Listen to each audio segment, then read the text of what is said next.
So hey everyone, welcome back to another quick and very interesting tutorial, where in this quick tutorial I'm going to show you how you can fix the issue of a high CPU usage easily on any of the laptop that you have or the system desktop. Now in order to do it, simply open in the taskbar or in the search start menu, search for task manager and open the task manager.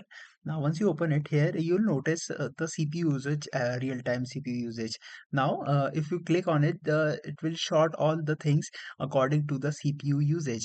Now what you need to do is to notice which particular application is running in the background that is causing most of the CPU, that is consuming most of the CPU. Now simply double click on that particular process, and here you have to click on this option of end task if it is not necessary and if it is not a Windows process. And by this you can easily fix the issue if you have multiple processes running in the background causing the higher CPU usage. Alright, so that's it for this tutorial. I hope this video will be helpful for you. Make sure to hit the like button and subscribe button for more such helpful and interesting tutorials. See you in the next one. Take care.